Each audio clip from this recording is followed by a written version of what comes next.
요한계시록 2장 8절부터 11절 말씀을 함께 읽었는데요. 이번 주간에 지난 2일 한 라디오 방송 프로그램에서 변호사가 청취자들의 고민을 상담해주는 프로가 있습니다. 그 기사를 봤는데요. 제목이 이렇습니다. 존경받는 목사 남편과 50년 결혼 생활 끝내고 싶습니다. 그런 제목이었습니다. 70대 여성 A씨가 이 상담을 했는데요. 아마 사모님이시겠죠. 그녀는 20살 무렵 남편을 만나 50년 넘게 결혼 생활을 하면서 아들 셋을 낳았고 또 남편의 목회 생활은 성공적이었습니다. 밖에서는 목회자로 존경받는 남편은 그러나 집에서는 폭언과 폭행을 일삼았다고 합니다. 교인들이나 외부 사람들은 상상하지도 못할 일들. 그러나 그 남편의 폭언과 폭행은 집안에서 자행되었고 사모님은 목사인 남편 때문에 다쳐서 약을 바르는 것이 거의 일상이었다고 합니다. 심할 때는 병원에 갈 정도로 많이 다쳤지만 아무 말 없이 묵묵히 견딘 이유는 사람들의 시선 때문이었고 더 큰 이유는 키우는 아이들 때문이었다라고 말합니다. 세월이 흘러 50년이 지난 이제 70대의 나이가 되어 이제 아이들은 다 커서 잘 자랐고 다 분가를 했습니다. 이제 수십 년 동안 폭언과 폭행을 한 증거는 없지만 그러나 이혼을 할 수 있을까요? 라고 하는 것이 그녀의 고민 상담 내용이었습니다. 저는 이 기사를 보면서요, 우리가 겉으로는 목사인 척, 또 좋은 성도인 척, 그리스도인인 척 살아가고 있지만 실상은 가짜인 경우가 있다는 것, 그리고 거기에 나 스스로도 예외가 될 수 없다라고 하는 것을 마음에 깊이 생각하게 되었습니다. 그러면서 저희 집에 가면 저랑 같이 한 입을 덮고 사시는 분이 있는데 그분은 과연 어떻게 생각할까? 그런 생각도 하면서 고민이 커졌습니다. 오늘 본문에는요, 요한계시록 2장에는 7교회, 소아시아의 7교회에 보내는 예수님의 예언의 말씀이 등장하고 있는데 이 7교회 중에는요, 진짜 교회도 있고 가짜 교회도 있어요. 칭찬받는 교회도 있지만 책망받는 교회도 있습니다. 오늘 우리가 읽었던 서머나 교회는요, 그 중에서 칭찬받는 교회입니다. 사랑하는 성도 여러분, 오늘 저는 이 서머나 교회의 이 말씀을 통해서 오늘 저와 여러분이 정말 진짜 그리스도인으로 그리고 하나님께 칭찬받는 교회로 우리가 다시 회복되고 하나님께서 우리를 만지시고 은혜를 주시는 귀한 시간이 되기를 바랍니다.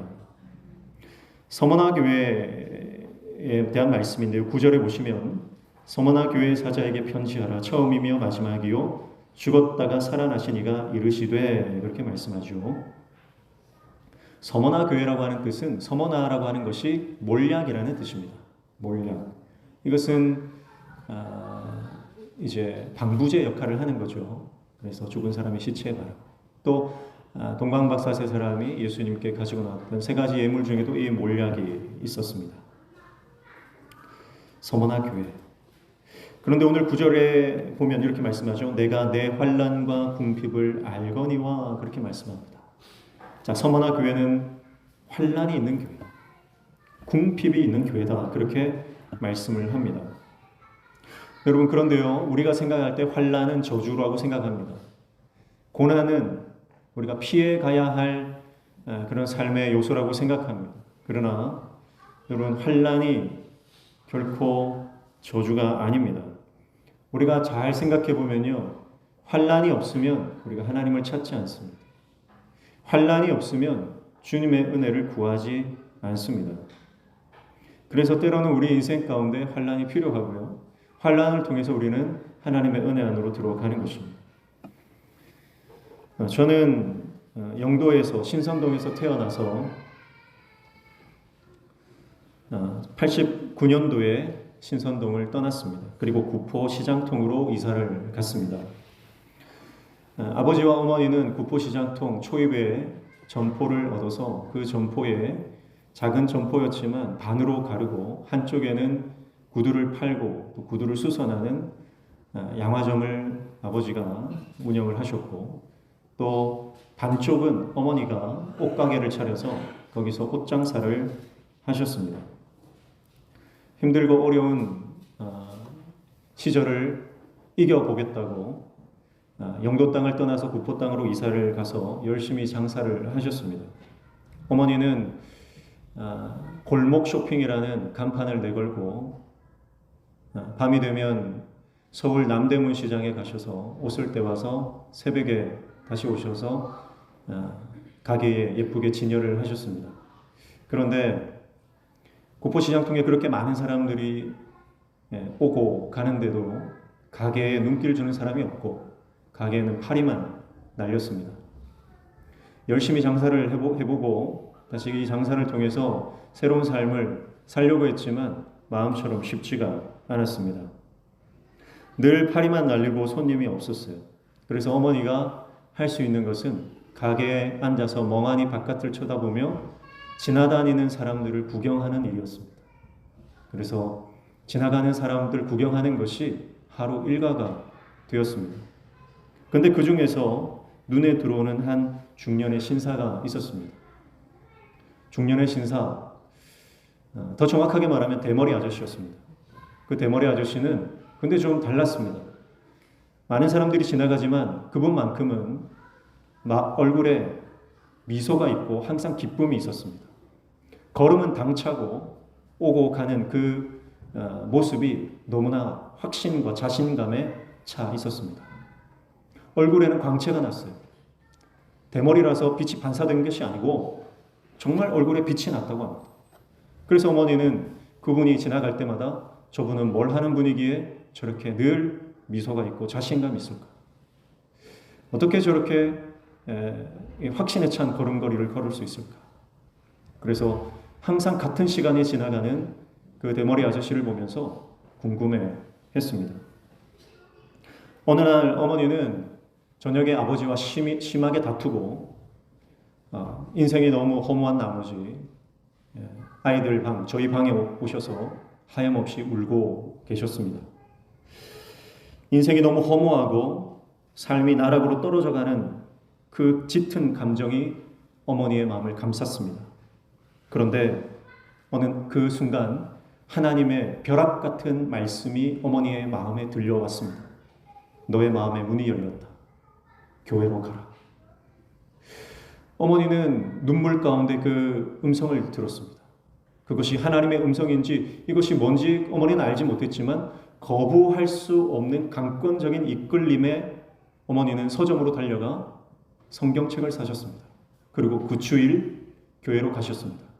주위에는 큰 교회들이 몇 교회 있었습니다. 눈에 띄고 잘 보이는 그런 교회들이 있었지만 어머니는 뭔가에 홀린 듯 누군가에 이끌려 가는 듯 혼자 골목 안에 있는 시장통에 있는 작은 개척교회로 가셨습니다.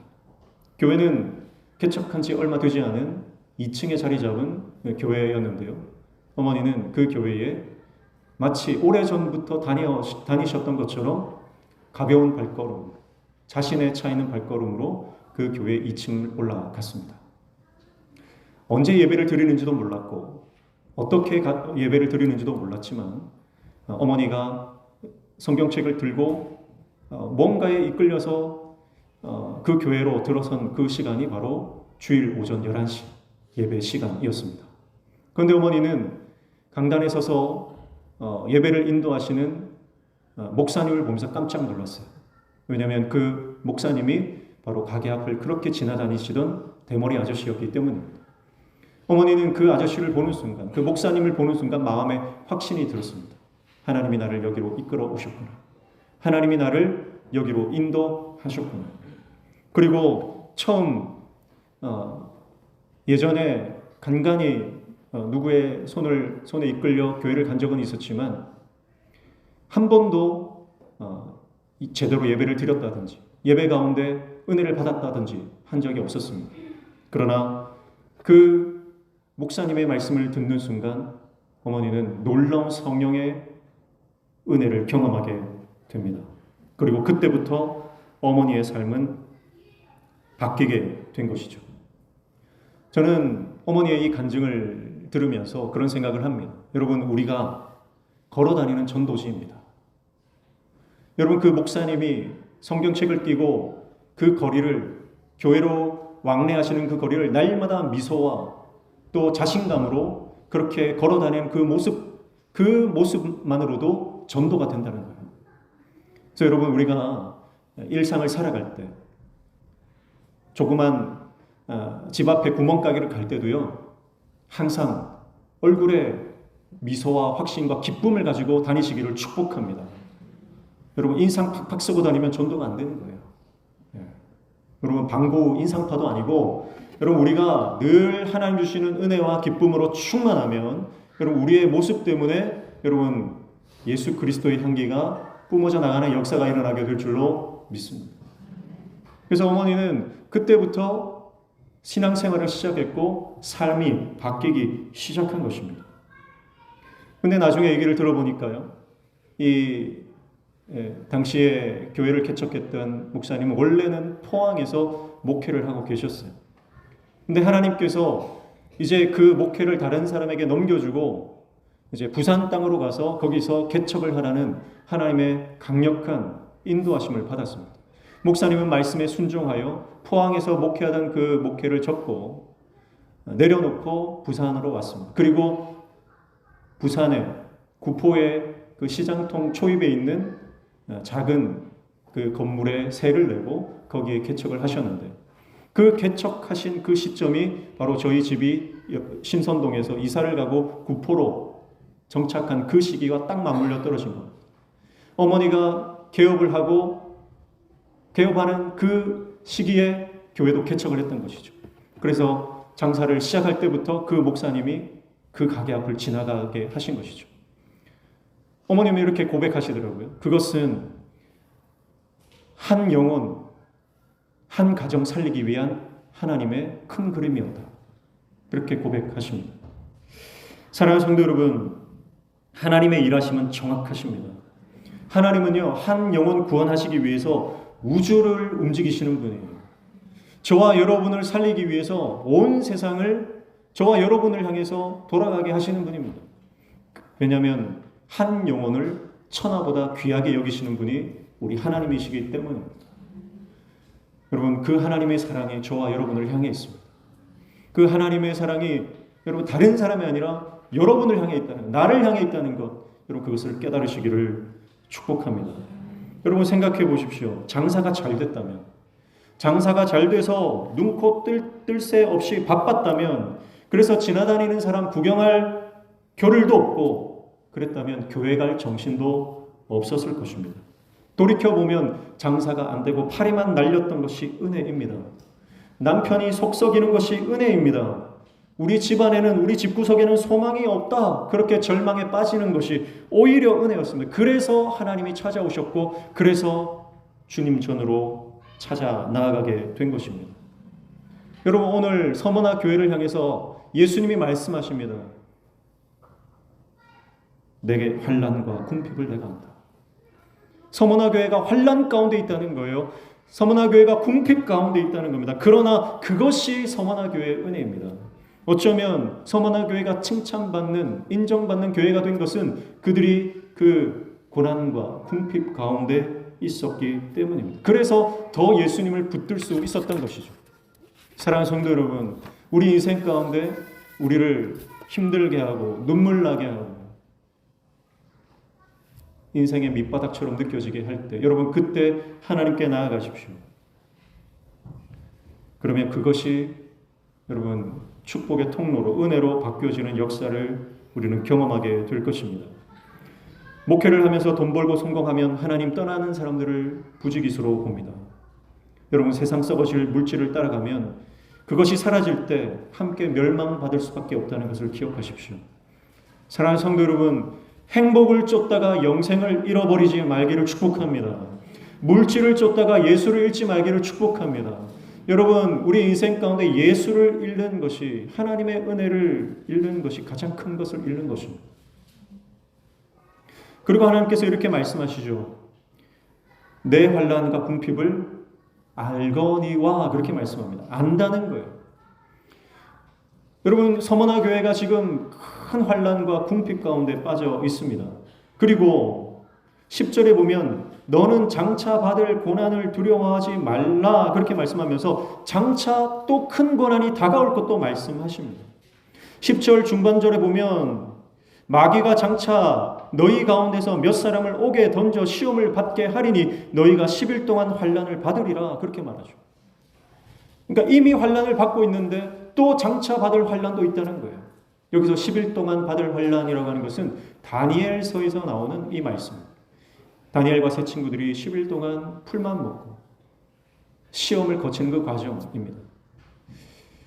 여러분, 그러나 우리가 그런 환난과 고난과 궁핍과 역경 가운데, 시험 가운데 놓여져 있지만 하나님은 아신다는 거예요. 제가 예전에 살던 문현동 지객골에 살 때, 지객골에 올라가려면 걸어서는 한참 올라가야 되고 차로도 고바위를 올라가는데 힘이 듭니다. 제가 그때 가스차를 타고 다녔는데 가스차는 힘이 없잖아요. 그러면 큰 소리를 내면서 올라갑니다. 근데 참 신기한 것은요, 그 차량 엔진 소리를 듣고요, 제 차가 올라가면 동네 고양이들이 저희 집 앞에 모여 있습니다. 좀 참 신기하더라고요.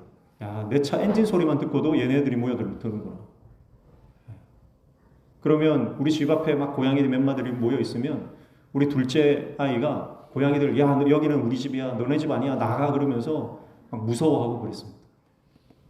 그래도 여러분, 작은 고양이 미물도요, 자기를 아껴주고 사랑해주고 쓰다듬어주고 밥을 주면요 알아보더라고요. 그러면서 제가 어제 설교 준비를 마치고 11시 반쯤 밤에 집으로 돌아가는데 또 신기한 경험을 했어요. 저희 아파트에 제일 힘센 고양이 한 마리가 있어요. 이름이 치즈예요. 근데 얘가 제가 차를 몰고 주차장으로 들어가는데 따라온 거예요. 차를 알아보더라고요. 엔진 소리를 알아듣더라고요. 그리고 제가 주차를 하는데 주차 똑바로 하라고 계속 연신 야옹야옹 되는 거예요. 그리고 차를 내려서 집으로 들어가는데 계속 따라옵니다. 그래서 제가 전화를 했어요. 둘째 아이가 전화를 받더라고요. 그래서 집에 고양이 간식 좀 가지고 와라. 그래서 간식 주고. 여러분, 집에 들어가는데 이 미물이, 작은 고양이가 한 마리가 알아보고 따라와도요 기분이 좋더라고요.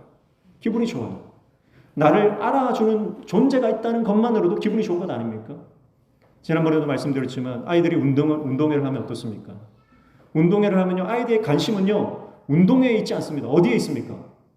우리 엄마 아빠 왔는지 거기에 관심이 있어요. 엄마 아빠가 온 것이 확인이 안 되면 애들은 운동회에 집중할 수가 없습니다.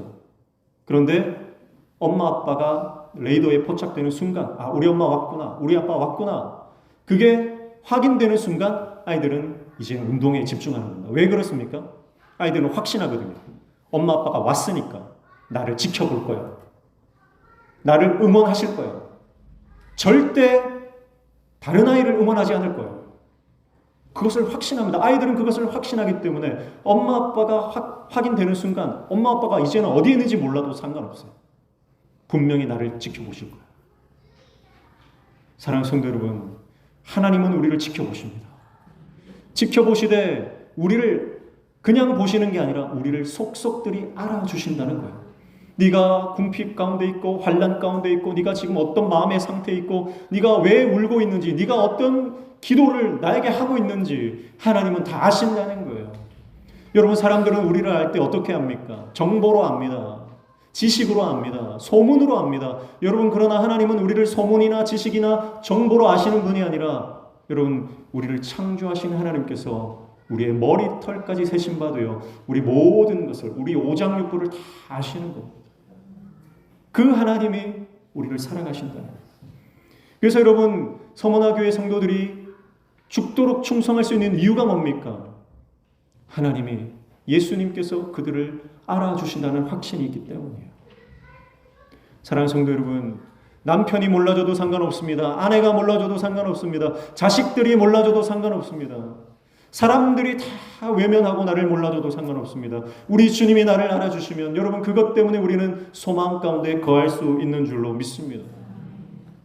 그래서 끝까지 하나님 바라보십시오. 그러면서 뭐라고 말씀하세요? 9절 하반절에 보면 중반에 보니까 실상은 내가 부요한 자니라 그렇게 말씀합니다. 실상은 내가 부요한 자다 그렇게 말해요.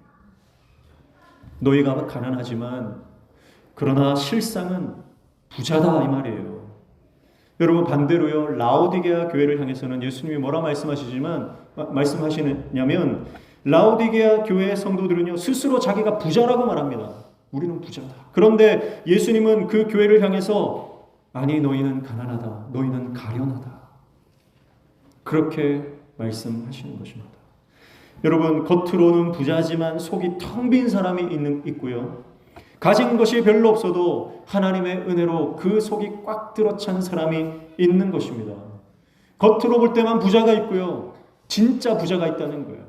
사랑하는 성도 여러분, 오늘 저와 여러분이 영적인 부자가 되시기를 축복합니다. 영적인 부자가 진짜 부자예요. 여러분, 아무리 가진 것이 많아도요, 그 안에 예수가 없고 그 안에 늘 공허한 마음으로 꽉 들어차 있으면 여러분, 그 사람의 인생은 허무한 것입니다.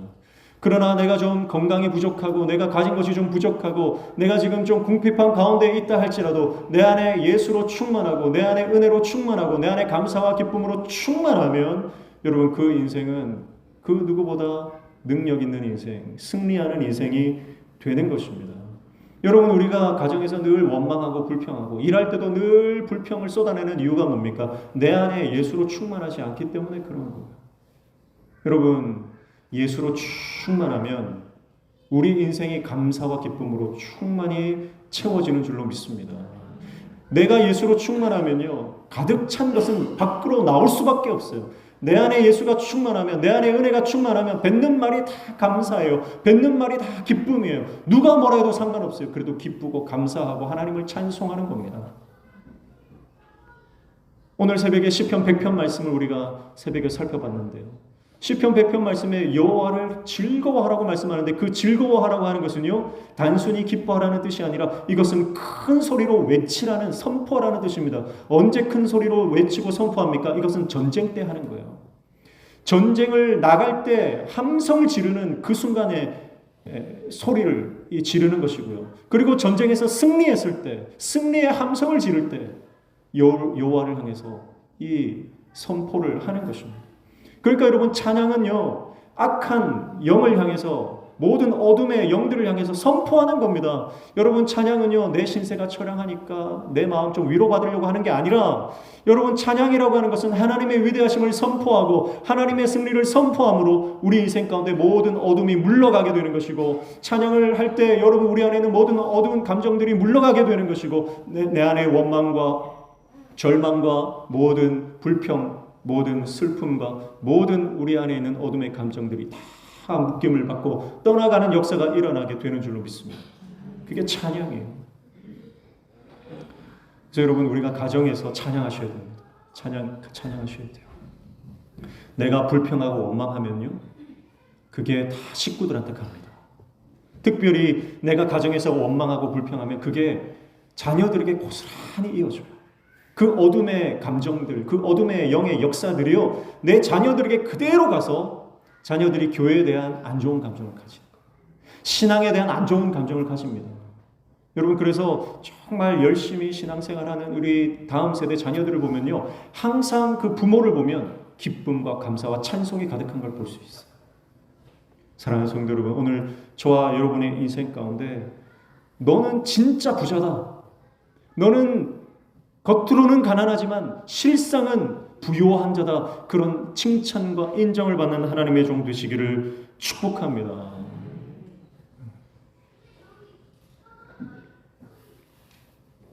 11절 말씀에 보면 귀 있는 자는 성령이 교회들에게 하시는 말씀을 들을지어다 이기는 자는 둘째 사망의 해를 받지 아니하리라 그렇게 말씀합니다. 하나님께서는 소만화 교회를 향해서 이기는 자가 되라고 말씀합니다. 무슨 말이에요? 우리가 살아가는 신앙생활은 단순히 교회만 왔다 갔다 하는 것이 아니라 영적인 전쟁이다. 영적인 싸움이다. 그 말씀을 하고 있는 겁니다. 오늘 이 말씀을 붙잡고 여러분 교회의 문을 나서는 그 순간부터 영적인 싸움이 시작됩니다. 그래서 사단은요, 우리가 받은 은혜, 우리가 하나님께 받은 이 은총을요, 한순간에 빼앗아가려고 노리고 있어요. 그래서 교회 문 밖에 나서면서 주차장에서 치고받고 싸우고 감정이 상하는 게 다반사입니다. 사랑하는 성도 여러분, 영적인 싸움에 승리하시기를 축복합니다. 그래서 들을 귀가 있어요. 들을 귀. 내 고집으로 꽉 차 있으면요, 이 고집이 내 귀를 꽉 막고 있으면 하나님의 말씀이 들리지 않습니다. 그래서 내 고집, 내 관념, 내 철학, 내 경험, 그것을 십자가에 다 내려놓고요, 하나님의 음성을 들어야 돼요. 주님 말씀하옵소서, 주의 종이 듣겠나이다. 여러분, 어린 사무엘이 하나님의 말씀을 들려올 때 말씀하옵소서, 주의 종이 듣겠나이다. 그때 여러분, 하나님의 말씀이 임할 때 그가 놀라운 하나님의 종이 되는 거죠. 사랑하는 성도 여러분, 오늘 저와 여러분이 하나님의 말씀을 듣고 순종하는 하나님의 종 되시기를 축복합니다. 그래서 어떤 목사님은 그렇게 말씀하시더라고요. 구하고 듣고 분별하여 순종하라. 그렇게 말씀하시더라고요. 여러분, 맞는 말 아닙니까? 묻고 듣고 분별하여 순종하는 것, 그것이 하나님의 종의 모습입니다. 오늘 성령께서 교회들에게 하시는 이 말씀, 여러분 우리에게 하는 이 말씀이에요. 당시 초대교회 7교회를 향해 서만 하는 말씀이 아니라 이 7교회는 대표성입니다. 시대와 장소를 초월한 이 땅에 세워진 모든 교회를 향해 하시는 말씀인 줄로 믿습니다. 그렇다면 오늘 저와 여러분이 교회잖아요. 오늘 저와 여러분을 향해서 하시는 말씀임을 믿고 이 말씀을 들어 분별하여 순종할 수 있는 하나님의 종 되시기를 축복합니다. 서머나 몰약이라는 뜻이라고 했죠. 이 몰약은요, 두드리고 으깨고 짓누르고 부셔야 합니다. 그래야 향기가 나는 것입니다. 여러분, 서머나 교회에 있는 환난과 궁핍, 이것은 서머나 교회 이 몰약을 두드리고 으깨고 짓누르고 부수는 그런 작용을 하는 것입니다. 그러나 이 몰약은 으깰수록, 짓누를수록, 부서뜨릴수록, 두드릴수록 더욱 짙은 향기를 뿜어내는 것입니다. 여러분, 이것이 그리스도인의 삶의 반전입니다. 고난과 핍박이 심할수록 예수 그리스도를 진정으로 따라가는 제자들은, 예수님의 신실한 증인들은 오히려 십자가와 부활의 향기로 우리의 삶을 채우는 줄로 믿습니다. 고난이 크면 클수록 우리 안에서 예수 그리스도의 향기가 더욱 강력하게 발하는 것입니다. 우리 인생 가운데 환난이 심하면 심할수록 우리 가운데 십자가가 드러나는 것입니다. 세상이 우리를 공격하고 우리를 모함하고 우리를 억울한 것으로 몰아넣는다 할지라도 오히려 그럴수록 우리는 십자가와 부활의 능력을 더 경험하고 세상 가운데 드러내게 되는 것입니다. 사랑하는 성도 여러분, 개인과 가정과 우리 공동체 안에 어떤 환난과 궁핍이 찾아온다 할지라도 거기에 여러분 져서 포기하고 절망하는 것이 아니라 끝까지 싸워 이겨 예수 그리스도를 증거하는, 하나님의 살아계심을 드러내는 십자가와 부활의 증인으로 살아가는, 그래서 우리의 삶이 날마다 그 십자가의 향기로 늘 장식되어지는 복된 삶을 살아가는 저와 여러분 되시기를 축복합니다. 서두에 예화로 말씀드렸던 열심히 존경받는 목회를 했지만 실상은 사랑이 없는, 실상은 다 무너져 있는 하나님이 인정하지 않는 가짜 목사요, 가짜 그리스도인이 아니라 여러분 마지막에 하나님께서 착하고 충성된 종이라 인정하시고 생명의 면류관을 우리에게 씌워주시는 하나님의 놀라운 축복의 주인공들 다 되시기를 주님의 이름으로 축복합니다. 기도하겠습니다. 하나님 아버지, 네가 가난하지만 실상은 부유한 자다. 인정받는 하나님의 종 되게 도와 주시옵소서. 우리 인생 가운데 어떤 환난과 핍박과 궁핍이 찾아올지라도 오히려 그 환난이 우리를 더욱 예수 그리스도의 십자가 향기를 드러내는 도구가 됨을 믿으며 끝까지 십자가 붙드는 인생 되게 도와 주시옵소서. 예수님의 이름으로 기도하옵나이다. 아멘.